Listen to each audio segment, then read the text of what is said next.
పగిలిన రైల్వే కోడూరు రోడ్లపై మంట పెట్టి భారీ ఎత్తున నిరసనలు వ్యక్తం చేసిన కోడూరు ప్రజలు రాజంపేట జిల్లా సాధనకే మండుటెండలో చొక్కాలిప్పి నడి రోడ్డుపై పడుకొని నిరసన వ్యక్తం చేసిన రైల్వే కోడూరు జేఏసీ నాయకులు మాట తప్పిన కూటమి ప్రభుత్వానికి స్థానిక ఎన్నికలతో మొదలు కానున్న సెగ అంటూ జోరుగా ప్రచారాలు చేశారు.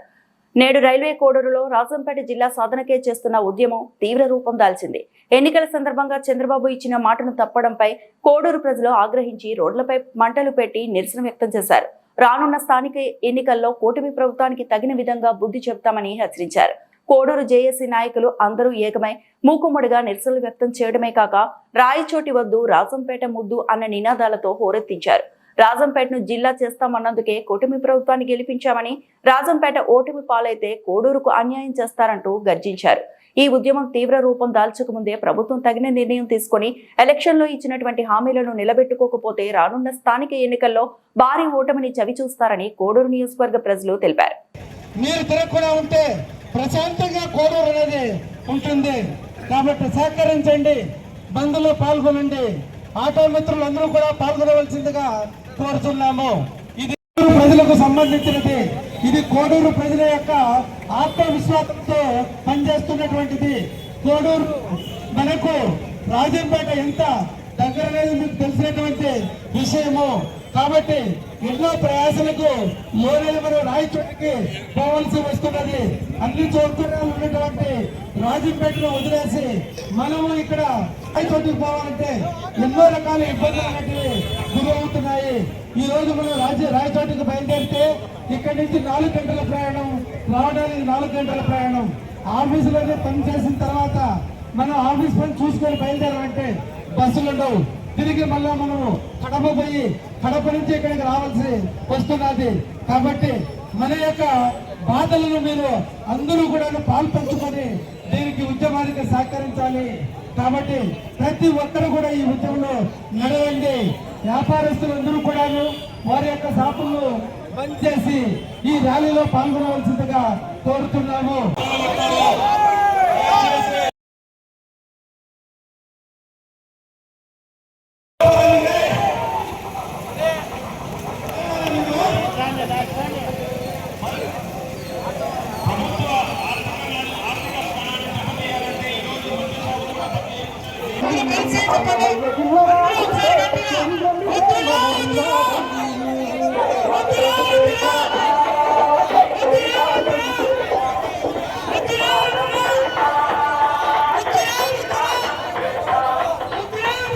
రాయచోటి మీరు కోటి సార్ సస్తాను సార్ రాయచోటి పోలేక ఇప్పుడు చెప్తున్నాం దీనికి పర్మిషన్ తీసుకున్నాం సార్.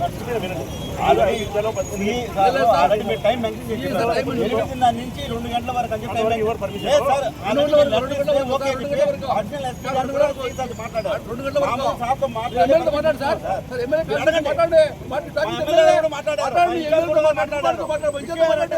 కంపల్సరీ ఉంటుంది సార్.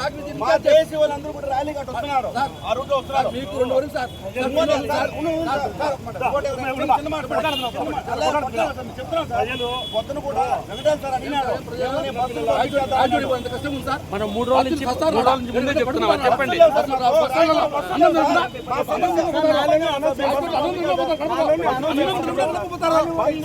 రాయచోట్ల అర్థం అనుకున్నా రాత్రులు పడుకొని పట్టాడు పోతారు సార్. పెట్టారు రాయచోట్ల అర్థం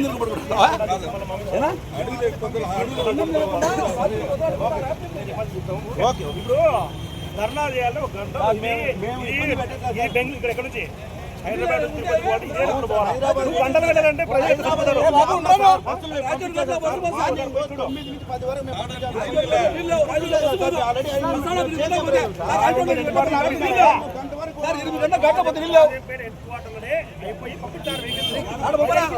కనుకో రాజపేటకు వచ్చేసి కనుక రాజపేటకు ఊరిగా గట్టిగా మాట్లాడి వాదించేది కాదు. ప్రజలకు ఇబ్బంది పెట్టదని ప్రజలు ఇప్పుడు తిరుపతి పోయే రూట్ మెయిన్ రూట్, ఇది తిరుపతికి పోయే రూట్ మెయిన్ రూట్.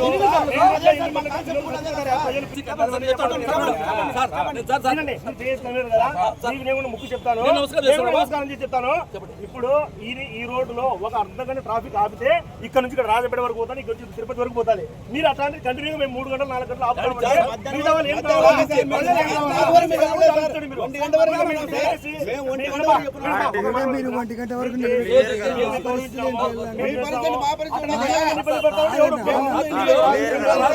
బస్సులు ఏమన్నా ఉన్నాయా రాయచోటికి? బస్సులు రాయచోటికి అన్నం పండుకొని బస్ స్టాండ్ లో పడుకొని పోతారు. నా స్టూడెంట్స్ లో ఏ స్కూల్ ఉన్నారు సార్? ఏ స్కూల్ ఉన్నారు? టీచర్ అయినాక వాళ్ళ కొడుకు వాళ్ళ స్టూడెంట్స్ లెక్చరర్ ఉంటాడు, కలెక్టర్ ఉంటాడు, సీఎం కూడా ఉంటారు, స్టూడెంట్ వాళ్ళు కూడా.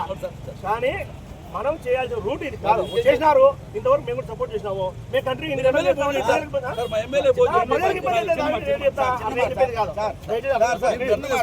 మా పోలీసులు తప్పుడు నేను ముఖ్యమంత్రి నేను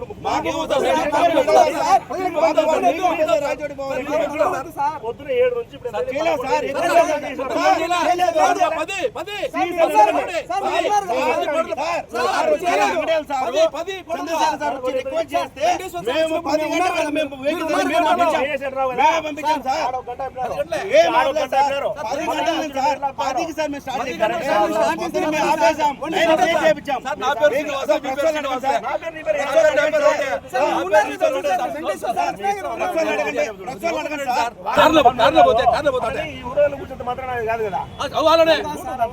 సెంటర్ పాయింట్ సార్. ఇంతకుముందు సెంటర్ పాయింట్ బల్లనపల్లికి ఉంటే ఇప్పుడు మన సెంటర్ పాయింట్ సార్. ఇది పోగొట్టుకుంటే మా పిల్లలు ఎవరు రాజోడి పోలేము సార్. ఏది రూట్ చెప్పండి, మీరు చెప్పండి. మీరు మీ ప్రకారం పోతాం. మీరు రూట్ చెప్పండి. ఏదో రూట్ చెప్పండి. ప్రభుత్వం మారాలంటే ప్రభుత్వంతో వాళ్ళతో మాట్లాడగాల్సింది. మాట్లాడి వాళ్ళు కథనాలని చేస్తున్నాం సార్. వాళ్ళు కథనాలని చేస్తున్నాం. ట్రాఫిక్ సడన్లీ చేస్తున్నాం. మీ వాళ్ళు బస్సులు నీళ్ళు తాగుతారు సార్. మేము దానిలో సార్ మేము పొద్దున్న చెంది ఒక ఇడ్లీ తిన్నామో నీళ్ళు తాగుతామా? ఒక ఇడ్లీ తాగినా అవుతారా? ఎమ్మెల్యే కాల్ చేస్తారు. సహకరిస్తాం. అక్కడ ఉండిపోండి. ఎవరన్నా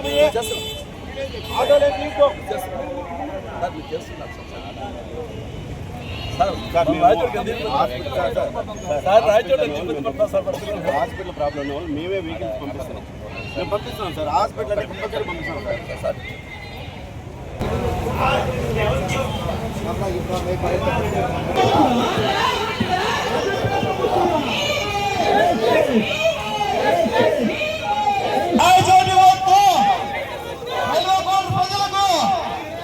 న్యాయం చేయాలి. రైల్వే కోడ్ ప్రజలకు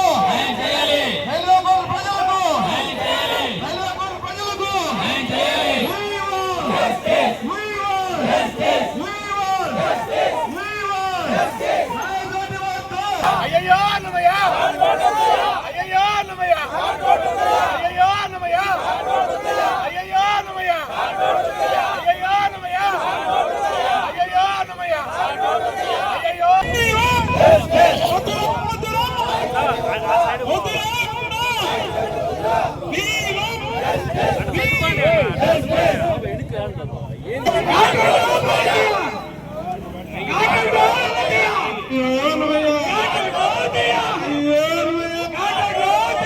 ఇప్పుడు ప్రజెంట్ రైల్వే కోడూరు పట్టణంలో ఉన్న అన్ని ప్రజా సంఘాలు, అన్ని జేఏసీలు, అన్ని విద్యార్థి జేఏసీలు, ఈరోజు మేము మా ప్రింట్ మీడియా, ఎలక్ట్రానిక్ మీడియాగా మా రైల్వే కోడూరు ప్రజల గుండె చప్పుడు తరపున మా వేదన, మా ఘోష తెలియజేయడం ఏంటంటే, మీరు మాకు అత్యంత దగ్గర ఉన్నటువంటి రాజంపేటను, అత్యంత కంఫర్ట్ గా ఉన్నటువంటి రాజంపేటను, అత్యంత పొటెన్షియాలిటీ ఉన్న రాజంపేటను వదిలి రాయచోటిని జిల్లా కేంద్రం తీసుకెళ్తే ఇక్కడ ఉన్నటువంటి మా విద్యార్థులు, ఇక్కడ ఉన్నటువంటి మా మహిళలు, ఇక్కడ ఉన్నటువంటి ప్రతి ఒక్కరి రైతులు, కర్షకులు, కార్మికులు అందరి కడుపులో మీరు కొట్టినట్టు వాళ్ళు అవుతారు. దయచేసి ప్రభుత్వానికి చేతులు జోడించి వేడుకుంటున్నాం. అయ్యా, మీరు ఇప్పటికైనా కళ్ళు తెరిచి రాయచోటి, రాజంపేట మరియు రైల్వే కోడూరులో ఏది సెంటర్ పాయింట్, ఏది మౌలిక వసతులు ఉన్నాయి, ఏవి నీరు కానీ, రైల్వే సౌకర్యం కానీ, మరియు ఎయిర్పోర్ట్లు కానీ ఏవి దగ్గరగా ఉన్నాయి. ఈరోజు మేము రైల్వే కోడూరు, రాజంపేట ప్రజల తరపున కన్నీళ్లతో చెప్తున్నాం, మేము పోతే కూలికి వెళ్ళాలి మా ప్రజలు, లేదంటే కువైట్కి వెళ్ళాలి. ఇలాంటి బ్రతుకులు బతుకుతూ ఉన్నా కూడా మళ్ళీ మమ్మల్ని ఘాట్ రోడ్లో రాయచోటికి రమ్మనడం ఈ ప్రభుత్వాలకు కావచ్చు, ఎవరికైనా ఎంతవరకు న్యాయం? అందుకే చెప్తున్నాం, దయ ఉంచి రాష్ట్ర ముఖ్యమంత్రి గారు మీరు మాకు మాట ఇచ్చున్నారు కాబట్టి 100% మాకు రాజంపేట కేంద్రంగా అన్నమయ్య జిల్లా కావాలి. మీరు అన్నమయ్య జిల్లా పెట్టారు, మేము సంతోషించాం. 10,000 కీర్తనలతో అన్నమయ్య రైల్వే కోడూరు రూట్ లో ఊటుకూరు శివాలయము, రైల్వే కోడూరు శివాలయం రంగనాథ ఆలయంలో పాటలు రచించి పాడుకుంటూ ఈ రూట్ లో పోయినాడు కానీ ఆయన ఘాట్ రూట్ లో పోలేదు. మీరు 120 అడుగుల అన్నమయ్య విగ్రహాన్ని ఆయన జన్మస్థలమైన తాళ్లపాకలో కట్టారు. ఇన్ని ప్రాశస్త్యాలను వదిలి మీరు రాయచోటే మీరు కేంద్రంగా కొనసాగిస్తే మాత్రం మేము ముందు 100% ఈ ఉద్యమాన్ని ఎంతవరకైనా తీసుకుపోతామో. కాబట్టి దయ ఉంచి మాకు రాజంపేట కేంద్రంగా కావాలి. Thank you. ఇక్కడికి వచ్చినటువంటి ప్రతి ఒక్కరికి ధన్యవాదాలు. మాకు రాజంపేట జిల్లాగా ప్రకటించేంత వరకు మా ఉద్యమాన్ని మేము కొనసాగిస్తూనే ఉంటాం.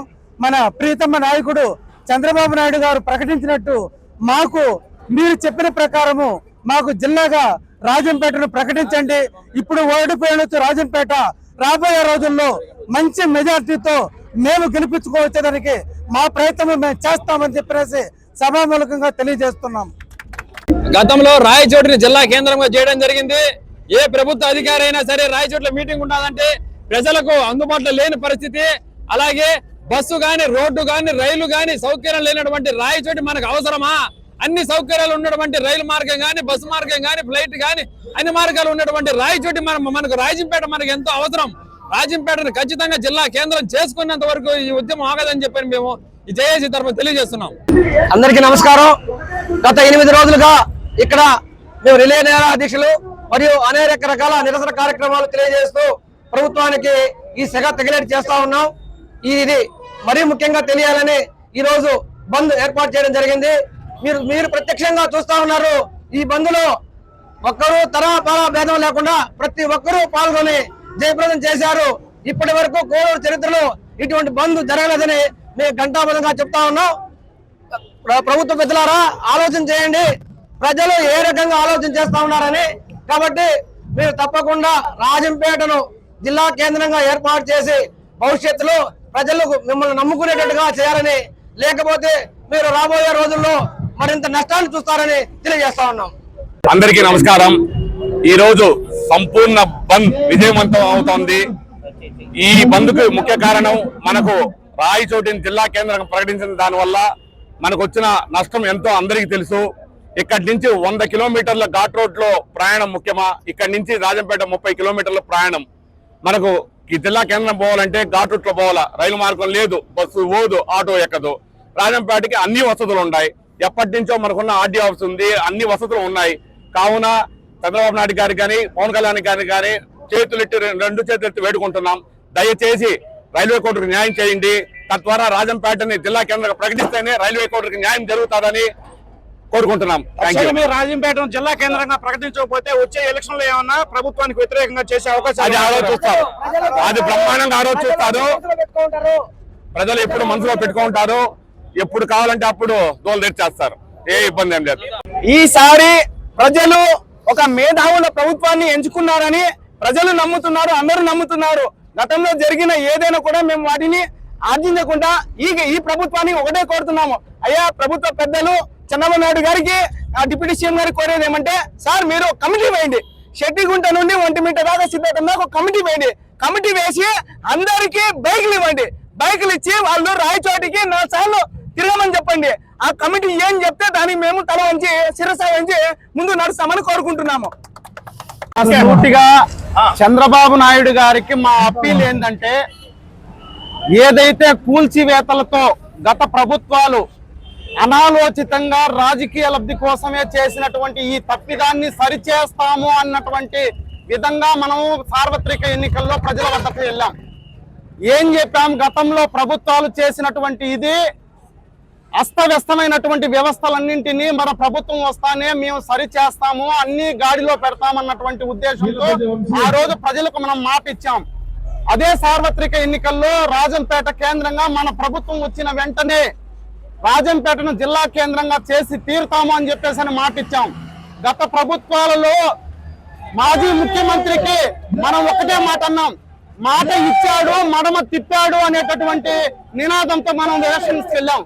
అదే మాట ఇచ్చి ఇప్పుడు మడమ తిప్పి అటువంటి అపవాదులు మీరు కూడా మోయదలుచుకున్నారా అని మేము అడుగుతా ఉన్నాం.